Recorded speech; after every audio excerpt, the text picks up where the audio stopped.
If you're looking for a way to level up your wax seal game, then I definitely have some ideas for you. Let's start with one of my very favorites, the Wedgwood or two-tone design, although this technique is not limited to just two colors. Let me show you how we make it. In addition to your stamper and your wax sticks, you're going to need a palette knife for this tutorial, or something similar. And we're going to break from my usual rule of working on the low setting. You want hot wax for this one. You're also going to need to warm up this palette knife. You can either place it on a candle warmer or a wax melting furnace, or if you don't have one of those, you can do what I do and just carefully place it near a flame. Make sure it's not touching the flame, but you do want it to get very hot. Once everything is prepped, you're going to place the wax directly onto your unchilled stamper. So we're not even chilling the stamper this time around. We're working very hot.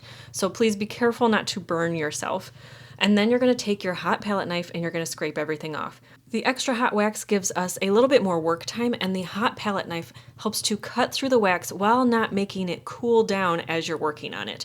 And so you have just a little bit more time to work and manipulate everything that's happening on your stamper. Now, this takes some time and some practice. Keeping everything warm is the key. Once it gets too cool, things start to pop out and you start to have more problems. It's very frustrating. But if you keep that palette knife nice and hot, I find that that's really the secret. And keeping the edges, touching both sides of the edges with that knife, that'll keep you from kind of digging into the relief by accident.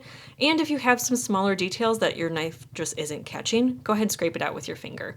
But you want to get that surface nice and clean. Once your stamper is ready, it's time to go in with some regular temperature or a low temp hot glue gun, and you're going to pour as you normally would. So you have it nice and low to the ground, 1 or 2 pumps, and you're going to elongate it for an oval just like this one. If you need more help with that, I'll have a video linked. But it's time to reveal our beautiful stamper. So this is the Secret Lock stamper, and I just love how this technique works with it. And there's a bunch of different variations. I've just been using 2 tones, but there are so many creative possibilities if you want to use multiple colors. It just takes longer. And obviously there's more room for mistakes and stuff, but I mean, what a beautiful result, don't you think? But Katrina, I don't have a palette knife. Well, you don't need one, honey. You're gonna put that hot wax down and you're gonna place your stamper on, but you're gonna smash it and try and get as much excess removed as possible. Then you're just gonna go in with your finger and you're going to carefully carve out by hand all of the raised sections. Now, is this a little tedious? Yes. It's not quite as dangerous because you're not dealing with the hot palette knife, and it takes a little bit longer, but honestly, I found that this technique works just as well, and it's the technique that I used exclusively until I learned about the palette knife secret. So it's a great option if your husband is not an oil painter and you don't have a palette knife laying around. And I promise you'll still get the same beautiful result.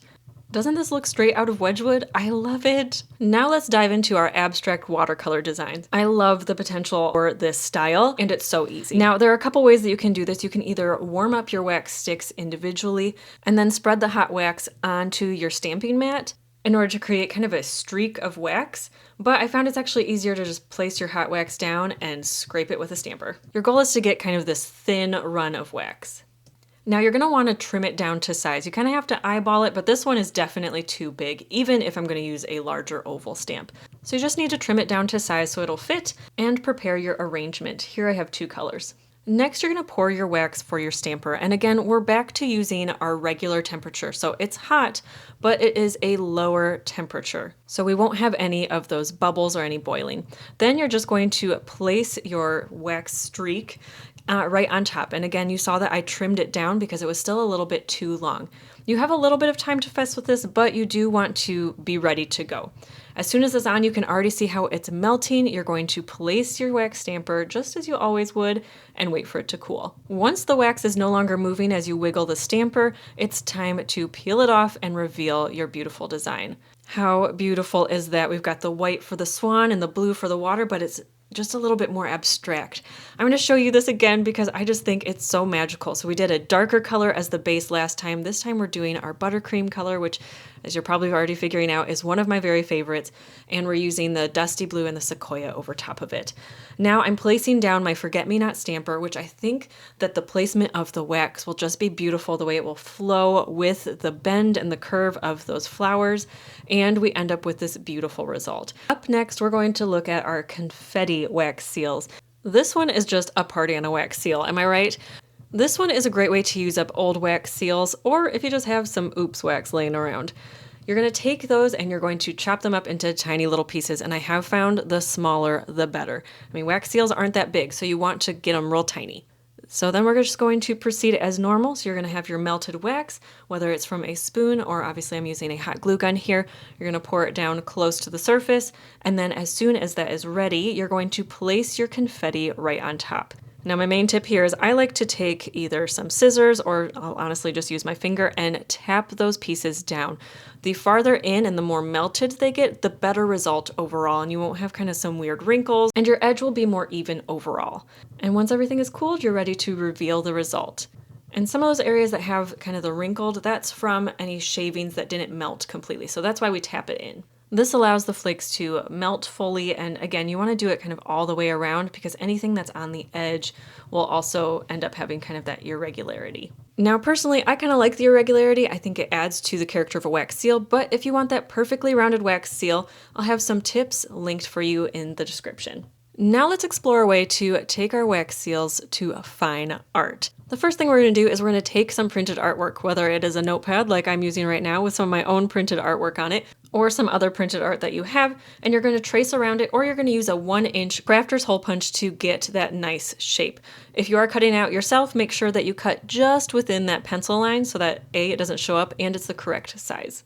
Once the artwork has been prepped, you're ready to lay down the wax. And for this tutorial, I like to use maybe 1.5 pumps instead of just kind of 1 pump, a little extra wax to create a good lip. Then you're going to place the design down and press your stamper. Now I'm using a blank stamper for this one, so it's nice and easy, but you can probably use a design. There just might be a little bit more of a bump on there. But look at all of the fun variety we can get with this design. Using different colors or different artwork, I mean, really the possibilities are endless. This next design is nothing very new to wax seals, but I have a new technique that I'm excited to share with you. Now these are rose petals that I've saved from my own garden, and I dried them out and I saved them for year-round use with my wax seals. And with wax seals, I found that I usually prefer to have really crumpled petite petals. Once you have a good number of your petals prepped, you're going to place it in the center of your stamping mat, and you're going to create a little hole in the middle. Maybe a little bit smaller than the actual size of your wax stamper, and then you're going to place the hot wax right in the middle of it. Now you want it to overlap the petals just a little bit, but even if they don't, we'll fix that in just a moment. We're going to place our stamper, press it down, and go back in and place the petals right on that hot wax. You want to like really push them in there so they stick. Once the wax has cooled, it's time for the fun part. I like to blow away the extra petals. Now you don't have to do this, and it is admittedly kind of messy, but I just have fun doing it. It's kind of like blowing on a dandelion and letting the seeds fly everywhere. But I think the process for this one is so unique and fun. For our final wax seal tutorial today, we have the highlighted or the gilded wax seal. It's a beautiful way to embellish a stamper that you already have and love. To do this, you're going to place your stamper as you normally would, following all of our favorite advice and tips. And again, if you need more help with that, I'll have a tutorial linked down for you below. Now, this perfectly round wax seal needs a little bit more pizzazz, so we're going to take this gold pen and we're going to carefully drag it across the top of the highlighted areas to really show off the relief design.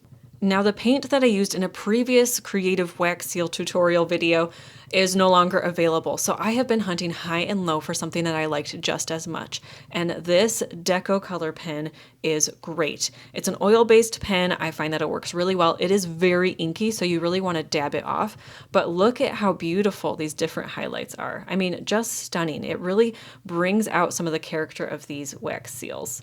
I recently picked up this acrylic paint version because I wanted to try some different colors. So you can see that the gold one is a premium and it's oil-based, while the white one is acrylic. Now with the white, I found that it was thin, so you definitely need more than one coat, but because it has a drier consistency, it's easier to get some of those finer details. A lot of my wax seals have multiple levels of relief, especially areas that are raised up kind of at the halfway point, not quite as high, within some of this line work. And I found that this pen highlighted it really well. It really showed that off in a unique way, but again, it needed 2 coats. But overall, I found that both forms of pens, both the oil and acrylic, were great options and have my stamp of approval for use with wax seals in order to highlight the relief areas.